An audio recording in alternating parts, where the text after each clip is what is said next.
Welcome to the shooting show. This week, two professional stalkers combine as Chris Dalton takes out a client on Paul Chedgzoy's patch for fallow in Bedfordshire. Plus we bring you all the latest news from the shooting world.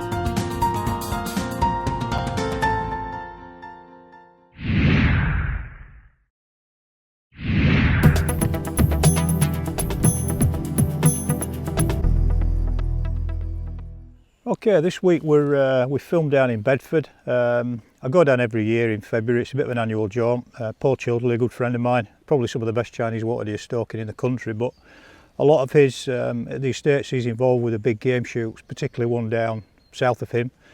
A lot of birds down, so the key priority during the shooting season is obviously game, so it's a very short period of time to actually do anything with the deer.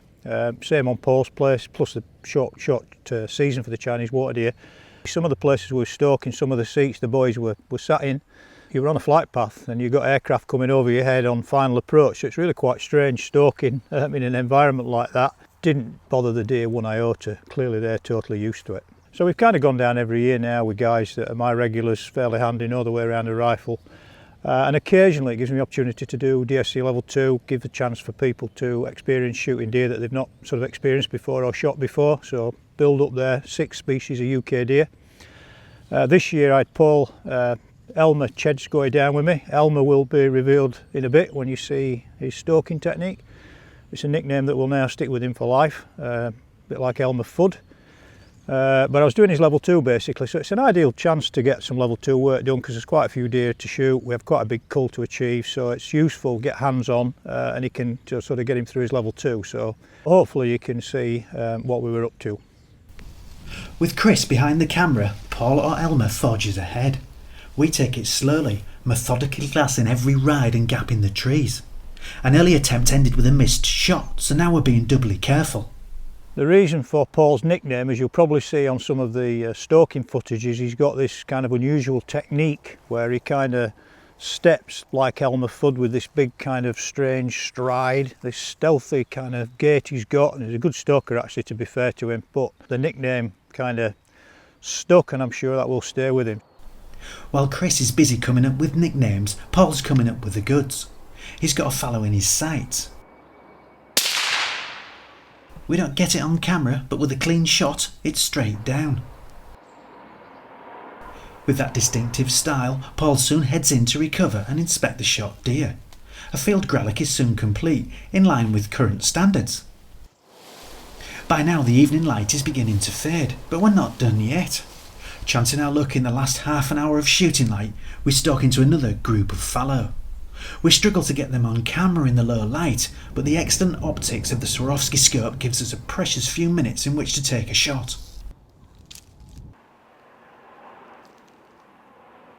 In the final seconds it all comes together.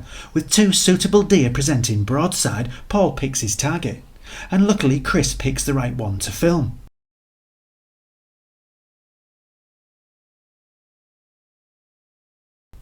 The deer runs off into the darkness, but switching on the camera IR, we find it just 40 yards away.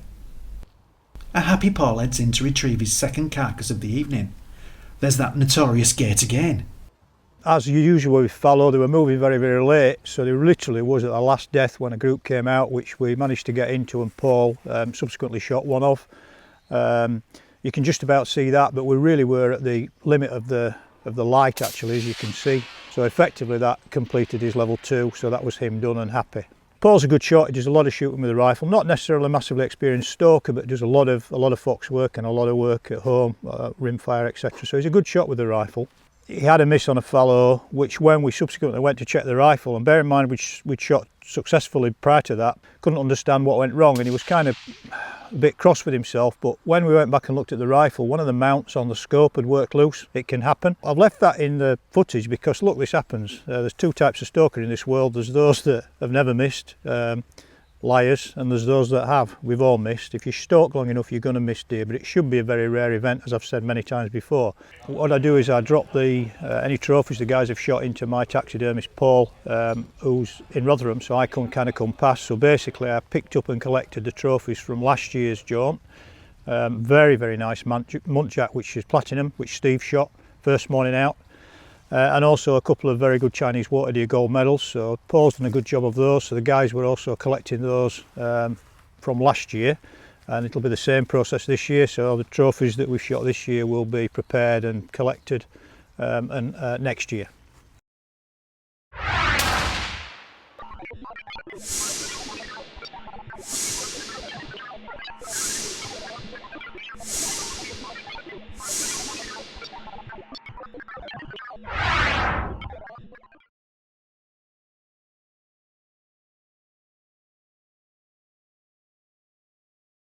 Well, the sporting rifle stalking duo making it work there. And now it's the shooting show news. This is the shooting show news. Shooters are being asked to retain spent cartridges to build up a forensic profile of their gun, but BASC has advised members not to do it. Greater Manchester Police is leading the new scheme to collect spent cartridge samples, in case it helps identify shotguns stolen and then used in crime. But BASC said the idea is ineffective and not based on sound science. BASC's Bill Harriman said a gun's forensic profile changes every time it is used or cleaned, so information gleaned from spent cartridges wouldn't be useful for long. Bird of prey crime is down in Scotland. The latest figures from the Partnership for Action Against Wildlife Crime show 14 confirmed crimes north of the border last year, down from 19 the year before. Many raptor populations are also increasing. Golden eagle numbers are up 15%. BASC said this was proof that the partnership between land managers, conservationists and government agencies was working. There's more news for keepers and land managers in iShoot magazine every month. Staying in Scotland, the man behind the full government review of Scottish hunting laws has defended hunts in front of MSPs. Lord Bonamy said he did not support banning fox hunting when he spoke to Holyrood's Environment Committee last week. He said making all hunts move to drag hunting wouldn't make any difference, and that he didn't see a benefit on reducing the number of hounds permitted to flush out a fox to guns. The government will respond to his recommendations later in the year. And finally, British Shooting says it won't join the fight to save double trap. Several countries, including Italy, Canada and Pakistan, have called for an emergency meeting of the ISSF to discuss ways double trap, along with prone rifle and men's pistol, can be kept in the Olympic programme without breaking gender equality rules. But the ISSF has rejected these calls, and British Shooting says it won't be joining them, and instead will be working with the ISSF to boost its chances in the new Olympic programme. Great Britain has won medals in double trap at the last 2 Olympic Games. That was the Shooting Show news. Well, that's it for this week. Thanks for watching. Please like us on Facebook and follow us on Twitter. And if you're not a member of BASC, it's time to join now. BASC, looking after your sport, looking after you. This has been The Shooting Show.